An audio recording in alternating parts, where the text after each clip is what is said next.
Driving his Buick in Hollywood on a sunny, unusually warm Tuesday, almost 60 years ago, March 8th, 1946, Billy Wilder realized he had finally arrived at Paramount Pictures.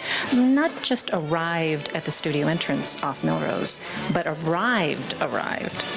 The night before, the 39-year-old screenwriter turned writer-director had sat with every mucky-muck in Hollywood at the Grauman's Chinese Theater for the Oscars. He won 2 Golden Statues for The Lost Weekend. A bleak, groundbreaking picture, alcoholism, that still packs a punch today. His first 2 Oscars ever for direction, and for the script he wrote with producer Charles Brackett. Wilder was born on June 22, 1906, in the town of Shusha, in an area of Poland that was then part of Austria. His name was Samuel, but his mother always called him Billy. And by the looks of this beguiling photo, the only thing that's missing is his cigar. While he was learning his craft in Europe, he fled Nazi Germany and made his way to Hollywood, where not being fluent in English proved no drawback in breaking into the ranks of what movie mogul Jack Warner called schmucks with typewriters. Teamed with Charles Brackett, Wilder soon skyrocketed to the top of the screenwriting pecking order with Ninotchka in 1939, where Garbo not only talks, but laughs. Wilder laughed along with Garbo when he received his first of 21 Oscar nominations. Wilder's most important rule is always the simplest. Don't be boring. And here are some of his not-so-boring films. You want you play along with me. Movie, Double Indemnity. Next one. The Apartment, right? Sabrina. The 7-Year Itch. Witness for the Prosecution. Sunset Boulevard. 1, 2, 3. And what movie is this? Woo!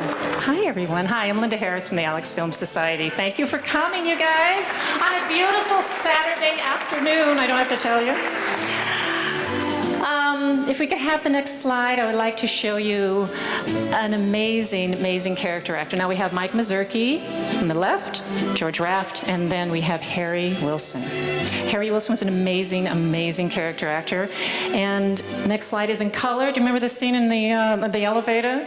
If you don't mind me saying so, how did you want to meet you 2 broads? Well, we want to meet Harry's daughter and granddaughter, Eileen and Shauna. If I could take a bow. There they are right there. Woo-hoo. Thank you for coming. We have a couple other people in the audience that crews or cast members or relatives, but they're kind of shy, so we're not going to have them stand up.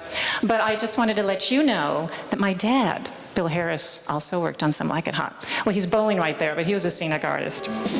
All right, now this is, I know you guys are so excited. Thank you. So excited that we have not 1, not 2, not 3, not 4. We have 4 Sweet Sue and her Society Syncopators cast members here with us today. A round of applause.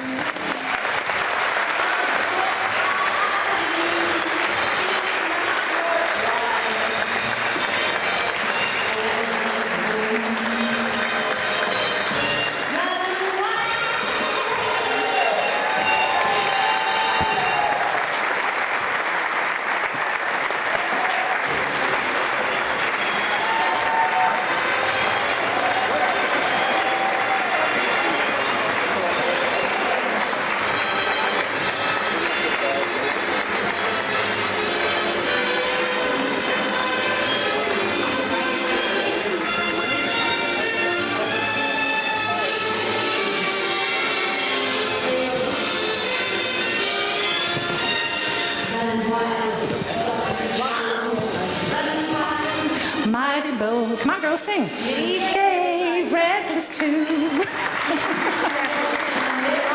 afternoon, everybody.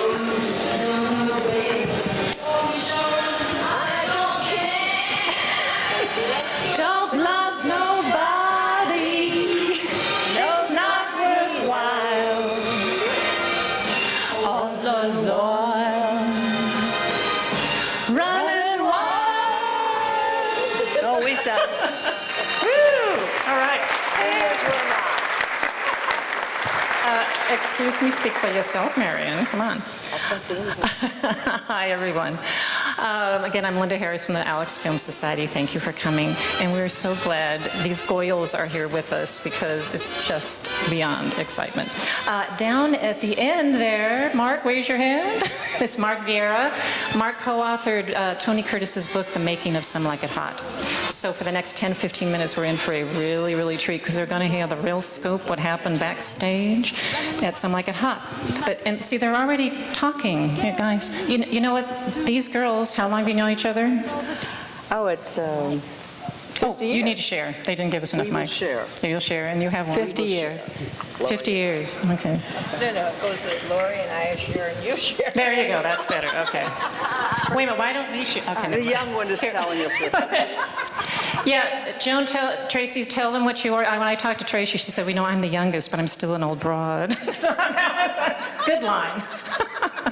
You know what do we do? What we want to do first is that let's introduce ourselves, meaning your name, the character you played, and the object that you're related to in the movie, because I want everyone in the audience to see when we're watching it to say, there's Marion, there's Joan, there's... So, Joan, why don't you go first? I'm Joan Kane Nicholas, and I played the saxophone. My name was Betty in the film.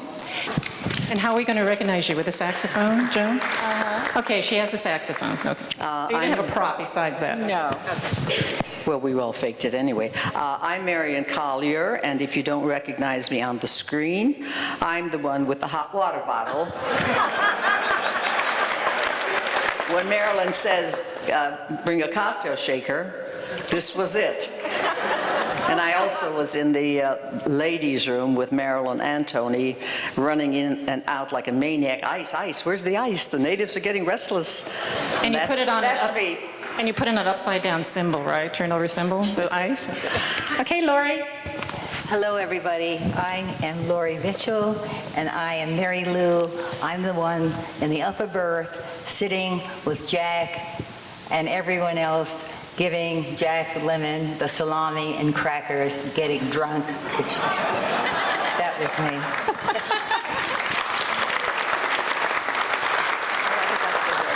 Hi, everyone. I'm Tracy Moss.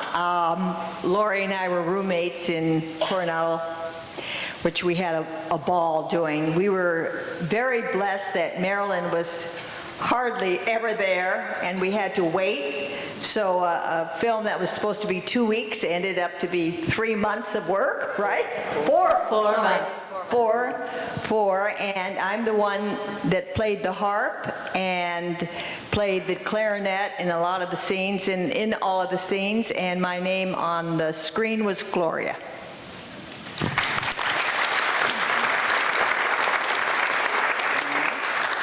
Well, we were missing one person. Sandra Wagner was going to be with us, but where did she go, Marion? She went to Palm Springs. Come on, you weren't supposed to say that. Better offer. She went to Palm Springs. But what kind of offer? I mean, come on, Glendale here with these wonderful people. But Sandra, real quick, she's not here, but she actually was Marilyn's body double because, like Tracy said, Marilyn wasn't around. She was around, but she was in her dressing room a lot, or she would kind of show up late. So, because she could wear the outfits, she actually body doubled for her and took all the photos. Mm-hmm. Yeah, because Marilyn was pregnant at the time too. Yeah. I guess, was that because she was a little too chubby that Sandra had to? No, I don't think she felt that well, and she didn't want to do the film she did, but take pictures, no, minimum. So tell me real quick, how did you Goyles come to get this really fun job? Although, who knew this was going to be such a huge hit, right? I mean, didn't you think it was a little bit of a strange, I mean, Billy Wilder always pushing the envelope. What an interesting concept the movie is. I can tell you that a lot of the scenes that we did at the Sam Goldwyn studio, our calls were at 6 a.m. to be in costume and makeup, and we were delayed because Marilyn did not show up maybe 10, 11 o'clock in the morning, and we would dance Marion would dance, I would dance, Joan Davis's daughter, God love her. Beverly, she would dance. I have pictures right here. I brought them with me. I would like to show them to you. How are you going to do it? I would hold it up. We would just dance and dance. And Sam and the dancer, we had high heels. That's why I have bunions from dancing so much. And let me tell you, please don't wear high heels anymore because they killed me. And Sammy Davis would come and he would go, "Where is she?" Well, I don't know. She would show up with a red negligee and go, "Hello, everybody," and with a brandy glass in her hand, and Paula Strasberg would proceed to follow her. Incidentally, that was her coach. And Billy'd say, "Are you ready, darling?" And she'd look at him like, and that was her answer to him. She was not ready yet. So makeup took 2 hours. Whitey was her makeup man, and he proceeded to make her up. And then we would dance some more. And by that time, we were just completely exhausted. And we got paid for it, so what the hell? and Sammy would get the music going, we would dance some more. By that time, everybody said, "Okay, cut, let's go to the Formosa and have some coffee." That was a still there. a very famous restaurant, and I think it's still there on Santa Monica Boulevard. Yes. And that's what we did. And then Billy said, "Cut, go home, everybody, and we'll see you tomorrow." I don't think maybe she proceeded to shoot, I don't know, because she did not remember her lines. They would shoot 28, 32 takes sometimes. And we came back the next day with the same shot. And it was very interesting because, as Tracy told you, we were told that we would be on the movie 3 weeks, but wound up 3 months. That was the beginning of the most interesting movie, the funniest movie. And from there, we shot some scenes. I think the train scenes were at Sam Goldwyn, if I'm not mistaken. I thought they were Paramount. Was it Sam Goldwyn? Mark says MGM since he wrote the book, so I think he did his research. That was the first day we filmed was, you didn't do the movie, Mark. We did. Was the train thing when, Jack and Tony are walking and Marilyn, is running by. And that's the first day we shot, and it was at MGM. It was lot 3. That's what he said. No, but we're talking about the train berth. I don't remember. The outdoor, the exterior train. Yeah, that was it. It was Yes, the exterior train was shot at MGM. You got that? I must be wrong. I'm not sure where the interior was. Well, because Goldwyn was, and it still is now that it's the lot, it was a small It was. studio. Yeah. So. See, it's been a long time. Exterior was at MGM Public Pictures. All right, now let's talk a little bit about Billy Wilder, since this is a tribute to him, and just the movie in itself. I hear that all of you, if you weren't on camera, were sitting and watching the movie. We had to be there all the time. To be on call. I happened to be pregnant at the same time Marilyn was. From the time I got the job till we started, I didn't know I was going to have a baby before that. And so I was knitting. And I would wait and knit, and so I guess he knew. He never said anything, but I didn't show. And so I watched everything going on. I didn't participate in the dancing. No, no, you didn't. I don't have a picture of you in there. I have a picture of Laurie, myself, Mary Foley, Beverly, and I don't know if we had the young one in there or not. But Billy Wilder was a very nice man, very sweet, very careful with everything, and very polite to us. Nehemiah Persoff, who's 93 years old. He played Little Bonaparte in the movie. Wonderful actor. Wonderful. I interviewed him a couple of weeks ago, and he told a really interesting story about Mr. Wilder. Edward G. Robinson was supposed to play that part. Edward G. Robinson cut at the last minute, decided not to do it, pissing off Mr. Wilder to no end. So agent sends Nehemiah, who we call Nick, for the audition. The audition, he could tell Billy Wilder, who was at the audition, was really still pissed off about Edward G. Robinson, went up to Nick and said, will you shave your hair? He said, yeah, sure. So he shaved his head, goes in to film his scene, and he still notices that Billy Wilder is kind of still pissed off at him. So, and he's feeling kind of insecure and upset, so he walks by the extras that are at the table in the scene, and one of the extras says to another one, who's that guy? Of course, now Nehemiah is like really upset. He asked the AD to please have that extra go down to the other side of the table because he's so upset that he already feels so insecure. Then Billy Wilder starts to set the scene, and then he started laughing and joking and making and having just fun dancing, and the whole how the actors are laughing. And then that's when Carmen Jones was filming next door. That's when Sammy Davis Jr. and Sidney Poitier and Dorothy Dandridge came in to watch the filming of that scene. So, but so was Billy Wilder that fun-loving too? He certainly was patient, certainly, because he had a lot of things to be patient about. Yes, yes. Had to be, yeah. Tony and Jack were not happy campers with waiting for Marilyn because, you know, everybody had their schedules and they'd be there on time, and they definitely weren't. So some of the time I played flute solos, duets with Tony. I'd bring my flute in and play with him. But one of the really funny things that I always remember, and I actually do it in my act because people really laugh, is that when Billy Wilder, as she was saying, went up to Marilyn and he said, darling, what I want you to do is, and she was doing her relaxing at her coach, and he'd tell her exactly, she, not now, I'm relaxing. And he's telling her the scene. That was always the way it was with when we were on the set. And Paula Strasberg was constantly running around with Marilyn. She didn't make a move without her. Is that right? As a matter of fact, when there was a take and it was absolutely perfect, Paula would go. And if it was not good, she'd go like this to Marilyn, and Marilyn was absolutely petrified, just the way Tracy would go. She'd go like this. What this was, we don't know. I think it was a nervous condition. Yeah. No, that's Lee Strasberg. That's the actor's studio. I mean, that's what they did in those days. I don't know what they do now. I mean, I don't want to say what they do now. It's worse than that. Okay, Mary. My dad worked with Jack Lemmon quite a few times, and it was so much fun to work with. Years later, it was the Oscars, and Jack Lemmon ran up to my dad and said, Billy boy, where have you been? And this was 10 years later, and my dad's going, I'm just a scenic artist, he remembered me. So is that true that Tony Curtis and Jack Lemmon were so much fun to work with, regardless of the fact is that the filming took longer than usual? Great, especially Jack, of course. I mean, Jack, he hung out with us. I mean, he hung out with the girls. And Tony at the time was married and, you know, behaving himself, but Jack was single, and Laurie's got something to tell.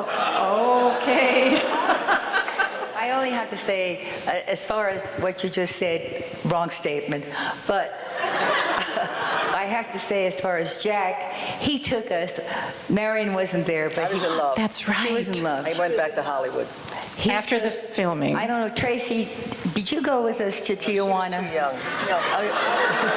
Jack took the girls to Mexico. Jack took. Remember, because they were in San Diego? Did you go with us to Tijuana? I would finish my knitting, finish whatever we filmed, and go in my little car and drive to Malibu. And as I went out this door, I saw other girls going in that door. So I think you had a cocktail party every night. No, they rented a room after we were dismissed. They said, well, the bus is going back to Hollywood. You want to get on the bus? There it is. And Laurie and I think Grace and I don't know who else, they said, oh, no, we want to stay. So they took a room across from the Coronado Hotel where we were filming and staying, and they took a motel room. And then Jack, I guess, said, all right, do you want to go to Tijuana? And I was in love then, so I said, no, I can't go. I have to go back to Hollywood. So I missed out. He took a bunch of us. I don't know who it was. Didn't you? So what did you do in Mexico, Laurie? The young one didn't go. So he took us to a Valley San Diego bar. I don't know even where.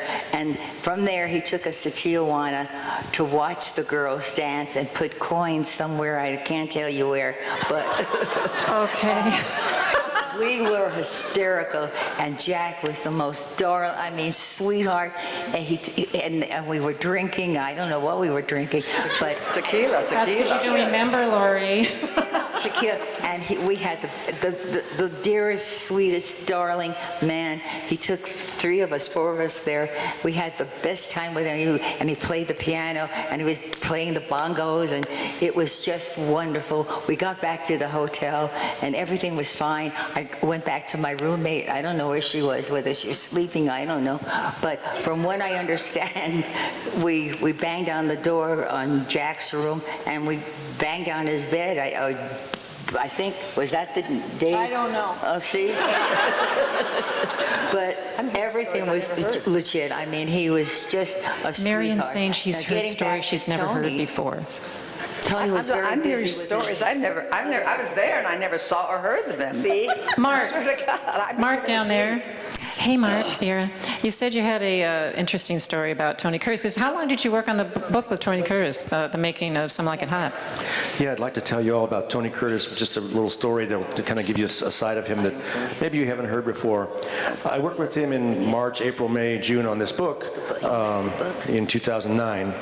And he was in, Henderson, Nevada, and I was here. He called me out of the blue, I guess it was in August, and I hadn't, I'd been working in the thing and gone off to the publisher, and he called and said, "Mark." I said, "Hi, Tony." Hi. And he goes, "Uh-oh." What, did he look at the manuscript again and not like it?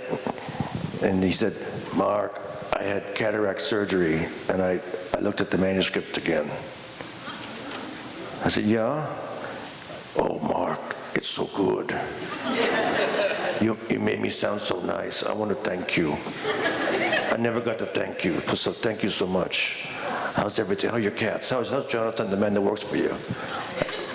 "Everybody's fine." "Okay, Mark, that's all. I'll talk to you later. See you in Coronado next month. Bye." Now, that to me, that's the old Hollywood. He didn't have to do that. To call me and thank me, I mean, that was my job, but that was, to me, very gracious, kind, and to me, that's the old Hollywood. So God bless him. Mark, keep the microphone for a second. What's your favorite antidote from Some Like It Hot that Tony Curtis told you that's in your book? My favorite, about hearing the car horns on Santa Monica Boulevard when he's in the middle of an argument with Arthur Miller about Marilyn Monroe being pregnant. That he could remember little things like that, 50 years later. That's pretty impressive. That is me. Okay, before we conclude, because we do want to see the movie, right, guys? Woo! One of my favorite movies of all time. The birth scene, B-E-R-T-H, on the train. How long did that take? That was an amazing, amazing, amazing scene. Just priceless. Days and days. Days and days. Weeks. Was it? Well, the train burst Yeah. scene?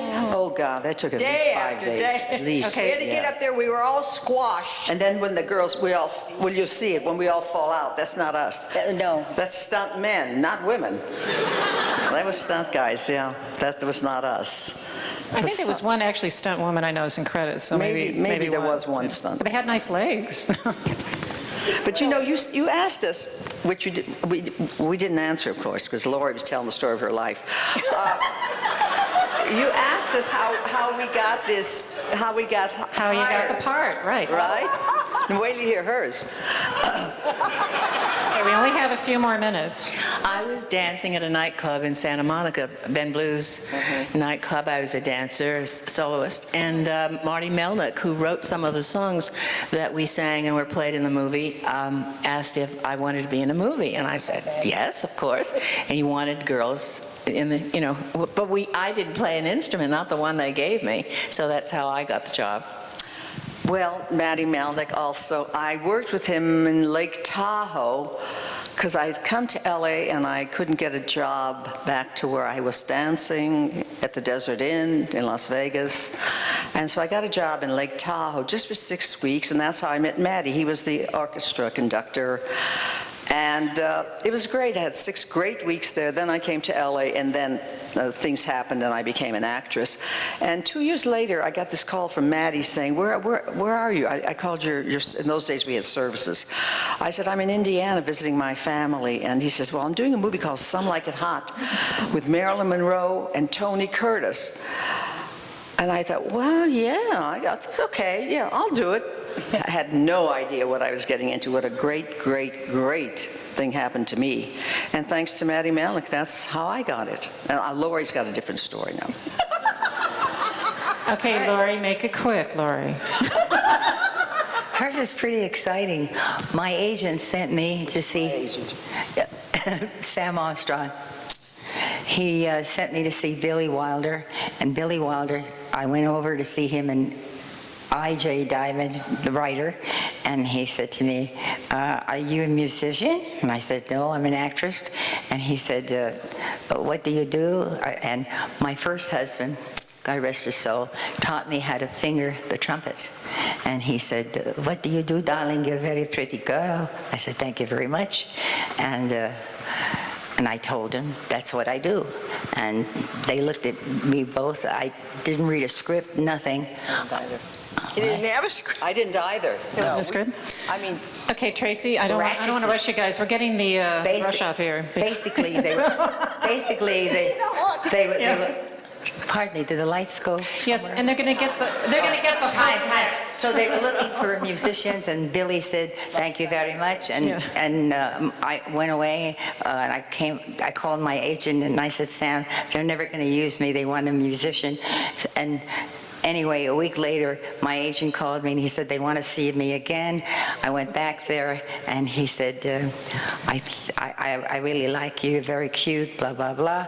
And what happened, they called me, and they said, we're going to put you in the movie. And I was like thrilled, absolutely delighted. Thanks, Lori. And I got Okay, the part, Tracy. And I faked the trumpet. Thank you. Tracy, Thank you have- very, very much. Love you very Okay, Tracy, you have one sentence.